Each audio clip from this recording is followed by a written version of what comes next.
Hi,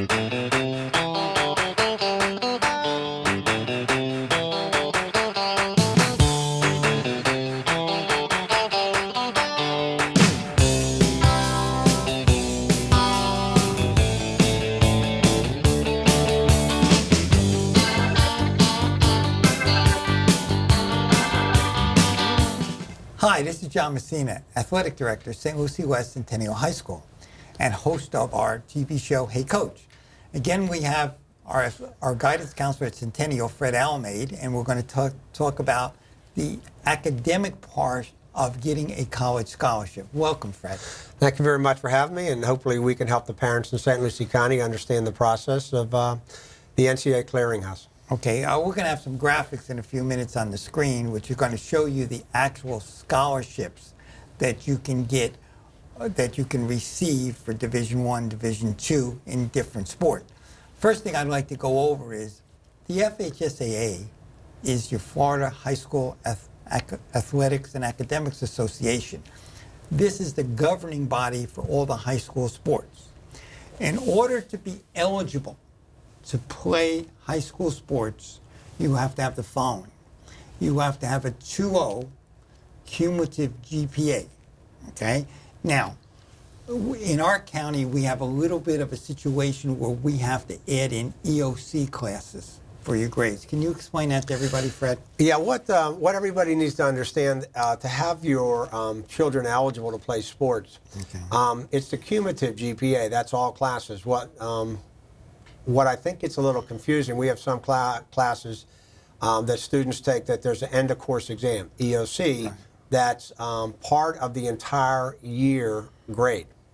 So those courses, which are algebra, geometry, U.S. history, biology, those classes, sometimes, because you take the exam now or have taken it in May, the grades are just coming in.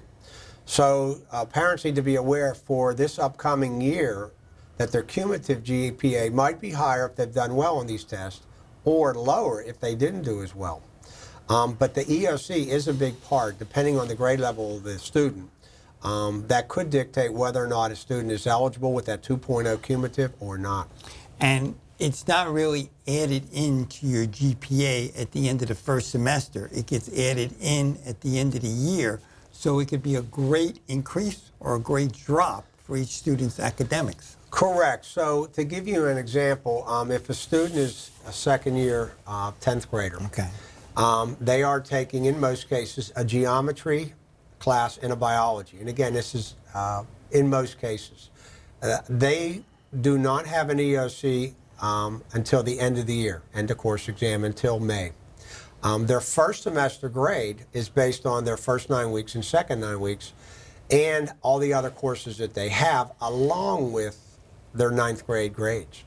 So when you're looking at your cumulative GPA, if a student didn't do as well in those two particular classes, it could hurt them being eligible for the spring sports in most cases. So again, those EOCs, sometimes you have to work with the school and the athletic director and their secretary and the guidance department as to whether or not a student would be eligible based on what courses you're taking.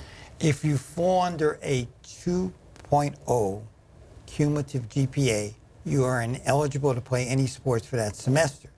Now, they do have, just for sophomores, an academic contract, but that's extremely, extremely rare. I think all the years I was at Centennial, we had about 5 of them. If a student, for example, falls under a 2.0 over the summer, okay, now the grades are going to come out hopefully sometime this week. If a student is under a 2.0, okay, cumulative, what can he do to get that up over the summer? Well, every school in St. Lucie County has some form of credit retrieval. There's the Florida Virtual School that can be used for it. Some schools have it on their campus, credit retrieval. But I think the parents need to be aware of what the final GPA is when grades, as you said, come out. The report cards are printed in the next couple of weeks. What the parents, I think, need to understand is a 2.0 with a cumulative GPA is every class that a student's taking. So you're taking, in most cases, 7 classes a year in your freshman or sophomore year. maybe more if you had some in the middle school, high school courses. So that gives you a lot of opportunity that you should be successful and not just at a 2.0. But that's something that the parents need to be aware of in the next couple of weeks, depending on the grades that are published. And your grades have to be completed before the Friday afternoon of before the first day of school in August. So your grades have to not just be completed; they have to be in the computer and configured, and that would be for the fall sports. Right. Fall sports. Now, the one thing I want to mention, and I hope everybody understands that out there, you have a 2.0 cumulative. You're going to be able to play high school sports. You're not going to play college sports with a 2.0. Yeah, that's one of the misconceptions, I think, that everybody wants their child to play high school athletics. But to go to the next level, and that was the previous show that we did on the NCAA, they only have their core subjects when you're looking at are they going to be eligible to get a scholarship for the NCAA Division I or Division II. So the cumulative GPA, meaning all subjects, is quite different from the core subjects, in most cases your main subjects, for NCAA Division I eligibility and receiving financial aid. Now, the first thing, if you're interested in playing collegiate sports, is to register at the NCAA Clearinghouse. What is the NCAA Clearinghouse? The NCAA Clearinghouse was formed about 15 years ago by the NCAA, which is the governing body of NCAA Division I and II. They have changed it to the eligibilitycenter.org. That is the portal that we consider, or still call, the NCAA Clearinghouse. But it is a way that after their sophomore year or during the sophomore year, parents can go on the eligibilitycenter.org website and apply for their son or daughter. It costs right now $75 to apply after you go through all the online application. If you are on free or reduced lunch, you can see the contact at your high school to possibly get a waiver for the $75. Then from there, they'll need a copy of their transcripts, and they'll need that every year up until the time they graduate. And that is all sent electronically to the Eligibility Center, which is located in Indianapolis, Indiana. When should you register for that?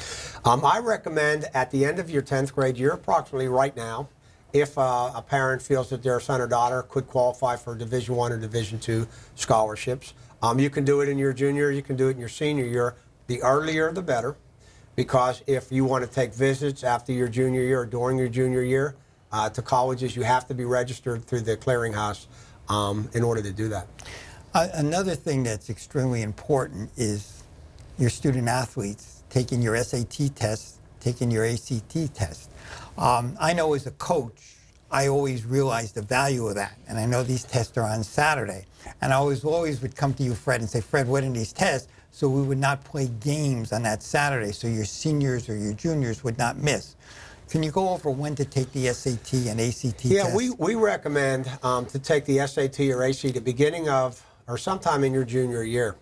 St. Lucie County gives all 10th graders the PSAT test, which is the preliminary SAT, in the 10th grade for free.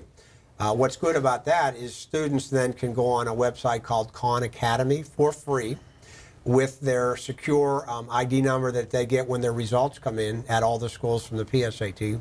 And that will help them in the future with their SAT in their junior or senior year. They also, with this Khan Academy, can work on individual subjects like math, which a lot of students struggle with, to help them not only on the standardized tests like the SAT or ACT, but also in their coursework in high school, because again, you need so many maths for your core subjects for the clearinghouse.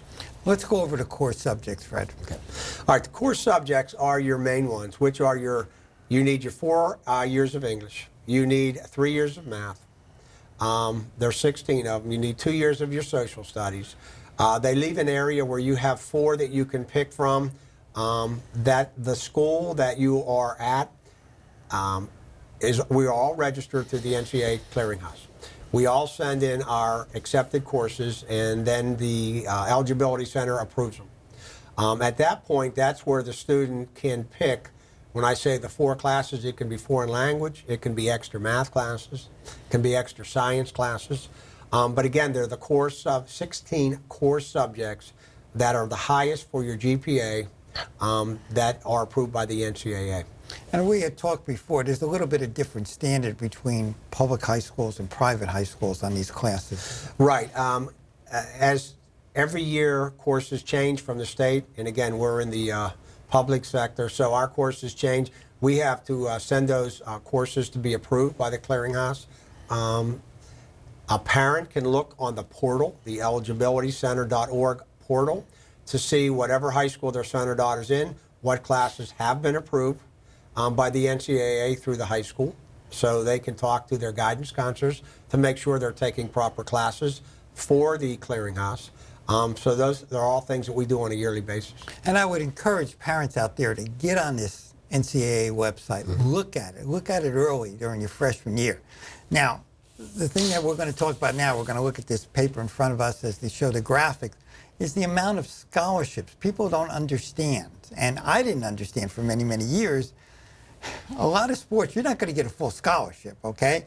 We're going to take Division I and go sport by sport for a minute here. Okay, Division I football, you have 85. It used to be... Well, it used to be over 100. Yeah. Years ago, it was unlimited, going way back 20 years. And then you had Title IX. Then you had Title IX. Right. But 85 is the limit. Okay. So when you're looking per year, depending on what a school wants to do, you cannot go over 25 per year. And in most cases, Division I are only taking 18 to 21 per year. But 85 is the limit. Okay, and again, it's a one-year renewable. People have to understand that. They can take it away. Now, here's where it gets kind of tricky here. Basketball, you have 13 for the men, 15 for the women, okay? Usually you're going to have more than that on your team.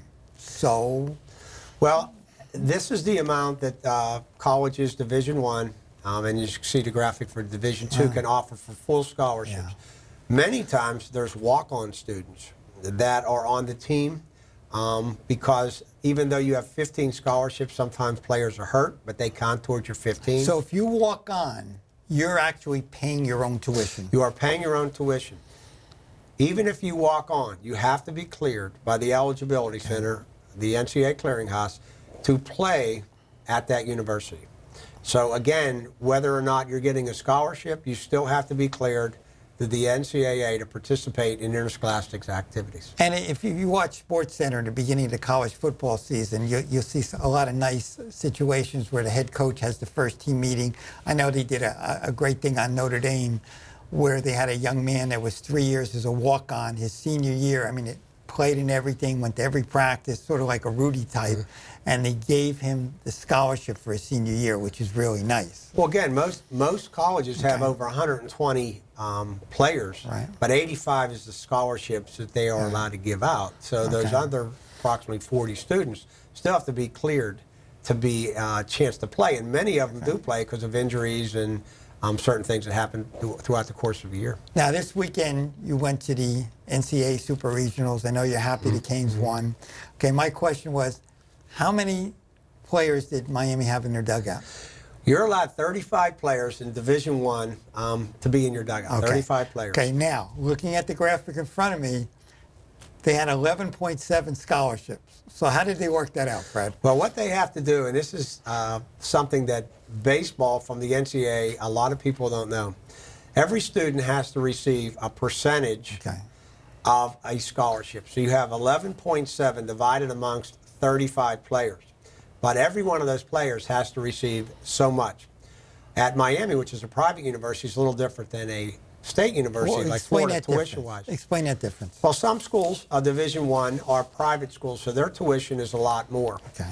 When you're looking at state universities, their tuition in most cases is maybe 1/5 the amount that a public university. But the NCAA doesn't have any kind of scale that says because it costs you more to go there that you'll receive more. But the baseball coaches have a tricky task because they have to offer 35 different individuals a percentage of those 11.5 scholarships. And naturally, your better players would like more money than what maybe they could get at another school. But you only have 11.5. That tells you that there's very few players, Division I, that are paying nothing to go to play baseball. Does this sound like a salary cap?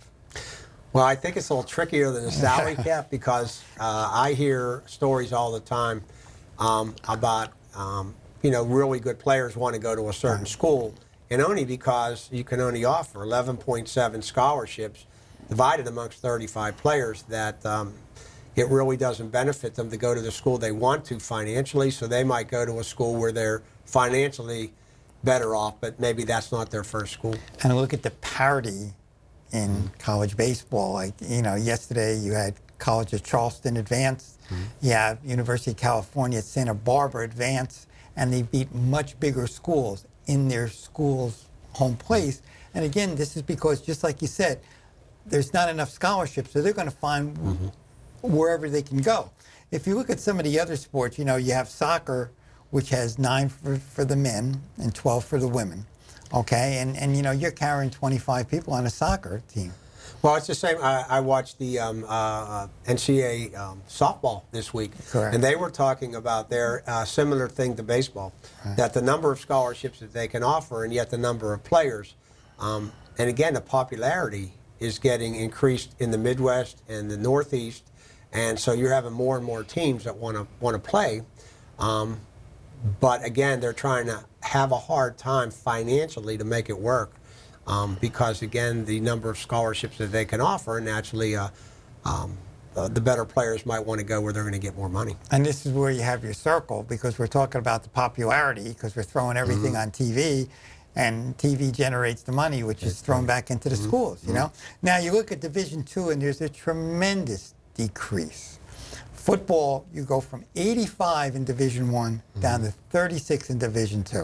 So you're carrying 60 players. And well, this goes back to what the NCAA wants. NCAA wants the athletes to be students first. And so when you're looking at Division II, naturally the money generated is not as great as Division I. We all know that. So when you're looking at the football disparity between the numbers, they probably still have 100 players on their roster or so. So a lot of players are playing sports in Division II for the love of the game. And you and I know that that's really the reason why you should be doing it. And that is one of the things that the NCAA, when you look at their portal, they have a slideshow that has about 35 slides. And the first 15 slides, all they stress is academics. That's all they stress. You have to get into slide 17, 18 before they even talk about athletics. So, they are highly stressing the academic part. And you contrast, and you look at the effort that they're putting in, and then you always hear about the college basketball is the one and done, so it's the two extremes, Explain the sliding scale. When you're going to try and get a scholarship, Division I, and we'll concentrate on that, you have to have a certain GPA, and it's based on a 4.0 scale, meaning if you're taking an honors class and you're taking a regular, it really doesn't matter. Your grade is your grade. An A is 4, a B is 3, etc. That in your 16 core subjects, you have a certain GPA. The higher the GPA, the lower your test score can be. That's the sliding scale. To give you an example, the minimum requirement for 2016 to get a scholarship this year was increased from a 2.0 GPA on the 16 core to a 2.3. Now, they've been advertising that for the last 3 or 4 years so that this year's seniors would not be out of the blue, not know what it is. So the 2.3 in those 16 core means that your SAT or ACT has to be a little higher than if somebody had a 3.0 in their core, meaning their SAT and ACT could be a little lower. And that gets back to what we were talking on the FHSAA. We want you to do well in the classroom, but the NCAA is a little different because you have your core subjects that you got to concentrate on. The coach from Michigan State, who's now at Pittsburgh, came down a few years ago, and he gave us that sliding scale calculator that I always kept on my desk, and it was so helpful to me. Again, you might use this to only 5 or 6 athletes a year. Some schools will get 20 athletes. Some schools might get 5, because it's not that you don't have the athletic ability, there's other tangents involved. We had a young man a few years ago that was probably one of the best defensive tackles in the nation. And I know every day we would have, Notre Dame down, and Nick Saban walked in, I was kind of in awe, from Alabama, and you had Will Muschamp from Florida. Nobody ever asked us what's their athletic ability. They always asked me two questions. Where's your guidance counselor? And I call Fred. John, tell me, is he a good kid? Tell me about his parents. Tell me about his off-the-field stuff. They're not looking at his athletics. Right, and again, it's you're there to go to school first, but they want to know to spend all the money to recruit an athlete. And again, you're talking at some of the biggest schools in the country that came in on the situation we're talking about. To spend all that money, can the student qualify? That's where the testing comes in your junior year. That's where the academics comes in your freshman year. And again, working with the family, working with the student athlete, working with the administration at your school and your guidance department, you'll have an idea of where you're at. And that's what the coaches want to see. Where is the student athlete at? And again, NCAA Division I is a little different than NCAA Division II. Their requirements are not as stringent as the NCAA Division I. It's pretty close, but not as stringent. Billy Donovan, who's the head basketball coach of the Oklahoma Thunder, did a great job with them. I got the good fortune of meeting him a few years ago in Gainesville when he was a coach of Florida. Centennial had won the third of their FHSA State Sportsmanship Awards, and he had a little banquet for us, and Billy Donovan was the guest speaker up there. And Mrs. Pike was our principal, and a few of our coaches came up, and we sat down and we got to talk to him about a lot of questions. And one of the questions one of our coaches asked us is, how important is statistics, and how important is getting their names in a paper? And he looked at us and he shook his head. He says, John, I have a coach on my staff. That's his only job. If you have the grades, if you're a good kid, we will find you. We will find you no matter what. Which brings me into our next topic. Let's discuss some of these football satellite camps. I know that's not something near and dear to your heart. Let's discuss these baseball showcases, which a lot of parents think they have to get their kids into it in order for them to get scholarships. Well, let's go to satellite camps first, because that's the hot topic in the NCAA right now. Okay. Some of the Centennial athletes went down last week. They were down at St. Thomas Aquinas for a satellite camp. They have them at various high schools in the state of Florida. There's a good and bad to it, I think. The good is that players can be seen by various schools. It's just not name schools. There's Division II schools involved, along with the big name Division I schools. So players get access to the coaches. The bad part is that they're all over now. So players are going to multiple camps, spending money to go to the camps. As you said, if you're good, you're going to be noticed. So I think it's one of those things that's going to have to be regulated by the NCAA, because it's everywhere. I read somewhere that certain coaches now are not allowed to take pictures with, it's a camp. So parents want to take a picture of a coach. Well, they're saying that could possibly construe illegal recruiting. So you get some situations like that. With the showcases for baseball, I think, again, if you're good, a scout's going to notice you when you play in your high school teams, because they know you have to be eligible. They can talk to your high school coach, which is regulated. Not that the showcases are bad in any way, but a lot of times they're every week. Players in the summertime in Florida, it's hot. Players could get hurt. They're not regulated a lot of times by academics, etc. So again, there's good and bad to every situation. I think there is some good in these showcases. There is some good in these satellite camps. But the parents that are spending all this money, if your student's a borderline student, wouldn't that money be better spent on a tutor?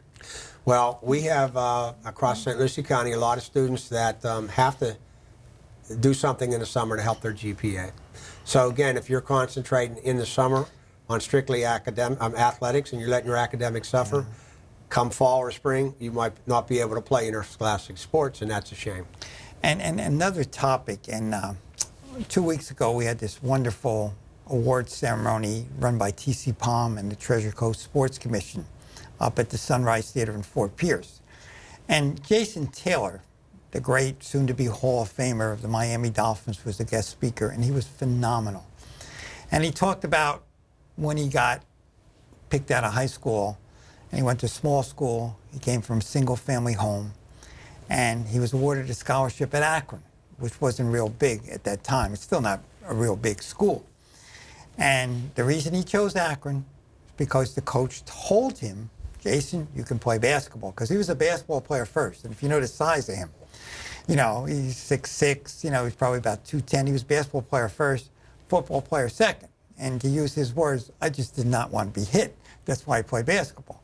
Well, when he got to Akron on the football scholarship, coach said, no way, you're just playing football. Well, the coach got fired after 2 years, and you know, Jason played his 2 sports, but he encouraged every one of the students out there, play as many sports as you can. I know we did a show last year about baseball injuries, and I had one of our coaches from Centennial, Vic Garcia, and Johnny Roden from PSL, and they talked about a topic that John Smoltz had mentioned. The reason people are getting so many injuries in baseball is because all they're doing is throwing a baseball. Do other sports, you know? They had a statistic on the NFL draft that 20 players drafted in the first round played multiple sports in high school. Now, naturally, when you go to college, you got to be more specialized. But they encourage to rest your body in various sports. Right. And I just think, and you and I love college football, but that you see so many of those football players that could have played college baseball, that could have played college basketball. These are great athletes, but they did play it. But I think a lot of times in high school, we're getting too specialized in certain areas. And I'm all for playing multiple sports if you're good enough to do it. And some of the fault, if that's the correct word, is maybe with the way we set up the high school situations, okay? Because you got to think about it. Football goes from August into the middle of December if you make the state playoffs. Some schools in Miami played 16, 17 games last year. That's more than the pros. That's more than every college team played, okay? So maybe we have that a little bit too far. That's encouraging people, well, I'm playing football this amount of time. And again, you and I love high school football. We love college football. But then you finish in December, and then the off-season program, which is necessary, starts up in January. So you got to give your people a chance. You know? I just know that in all the years I've been in education, over 30-some years, that when a student is in a sport, multiple sports, that they do better academically. Absolutely. Their time allocation is better. They have more discipline in the classroom or working with their teachers. Their coach keeps an eye on them. Not that coaches don't during the off season, but multiple sport athletes seem to have a discipline in the classroom that's a little different than students in most cases that are playing one. So I've seen that over the last 30-some years. And we're at the end of our time. I told you this was going to go quick. Well, I want to thank you, Fred, for all you do, not just for the athletes at Centennial, but everybody out there. Hopefully, the district's going to put some of the things that we talked about, put it on a DVD and send it to all the high schools so you can go over that. But, you know, the key word for the parents is get on that NCAA clearinghouse. And we have wrapped up another edition of Hey Coach.